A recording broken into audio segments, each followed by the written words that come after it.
नमस्कार, आप देख रहे हैं अब तक टीवी चैनल। हमारे संवाददाता संतोष शुक्ला ने जनपद प्रतापगढ़ से जानकारी देते हुए बताया कि जब रक्षक ही सो जाएं तो चोरों के हौसले आसमान छू जाएं। जी हां, संग्रामगढ़ में चोरों का राज, सवालों के घेरे में पुलिस का अंदाज।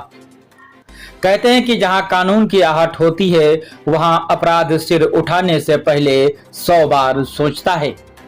लेकिन संग्रामगढ़ की धरती पर मानो तस्वीर ही बदल गई है। यहाँ रात का अंधेरा चोरों के लिए दावत बन चुका है और हर सुबह किसी न किसी घर से उजड़ने की खबर आती है। ग्रामीणों की जुबान पर एक ही सवाल, आखिर कब टूटेगी चोरों की हिम्मत और कब जागेगी पुलिस की जिम्मेदारी। इलाके में लगातार चोरी की वारदातें हो रही हैं। लोगों का आरोप है कि पहले हुई कई चोरियों का आज तक खुलासा नहीं हो सका है। नतीजा यह है कि अपराधियों के हौसले दिन पर दिन बुलंद होते जा रहे हैं कि वे बेखौफ होकर एक के बाद एक वारदात को अंजाम भी दे रहे हैं। बीती रात चोरों ने वाजियाफल गांव में रहने वाली मीना पटेल पुत्री राम कुमार पटेल के घर को निशाना बनाया। सेंध लगाकर घर में दाखिल हुए चोर नकदी सहित लाखों रुपए का सामान समेट ले गए। सुबह जब परिवार की आंख खुली तब तक मेहनत की कमाई और वर्षों की जमा पूंजी चोर अपने साथ ले जा चुके थे। गांव में दहशत है, लोगों में गुस्सा है और हर चौपाल पर एक ही चर्चा है, क्या आम आदमी अब अपने ही घर में सुरक्षित नहीं है। ग्रामीणों का कहना है कि यदि पहले हुई घटनाओं में प्रभावी कार्रवाई होती और अपराधियों तक पुलिस पहुंचती तो शायद आज एक और परिवार की खुशियां उजड़ने से बच जाती। अब निगाहें पुलिस अधीक्षक प्रतापगढ़ पर टिकी हुई हैं।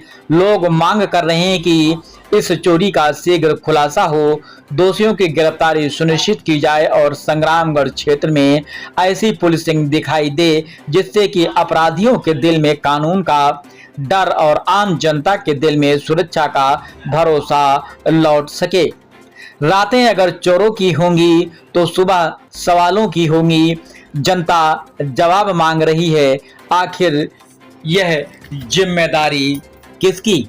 आइए चलते हैं हमारे संवाददाता के साथ, सुनते हैं पीड़िता की जुबानी। क्या नाम है? मीना। मीना, कहाँ घर है? बाजीपुर। थाना कौन सा लगता है? संग्रामगढ़। क्या हुआ था? हम लोग 8:30 बजे खाना खा के सो गए और उसके बाद 11 बजे तक हम फोन में बात कर रहे थे अपने आदमी से। अब 11 बजे फिर हम सोए और उसके बाद हमारा लड़का बिस्कुट 4 बारी मांगा, हमने के हमारा नहीं खोला। और उसके बाद फिर सुबह 6 बजे उठे तो आगे बार हमारा लड़का स्कूल जाने के लिए उसको खाना बनाने जा रहे थे तो हमारा खोले तो खटिया अलमारी के अधेरे में लगे थे। तो अलमारी से बाहर खटिया थी तो हम अपने अम्मी कह रहे थे, हमारे अम्मी कितने टाइम के हमारा खोली कि खटिया बाहर चली गई। और फिर गए चावल लाने तो उसमें सेन कटी थी तो देखा तो उसमें डोलू में अपना गहना और ऊपर उसके ऊपर मसाला वसाला झिल्ली झोला सब रखे थे। उसको ले गए और अलमारी खोले, उसमें 30,000 पैसा था, पासबुक भी हमारी नहीं है। तो गहना चोरी हुआ है और 30,000 रुपए चोरी हुआ है। और कुछ चोरी हुआ है? और हमारे लड़के का करधनी और हाथे का कंगन। अच्छा। हाँ, सेन काट के चोरी हुई है। हाँ, सेन काट के।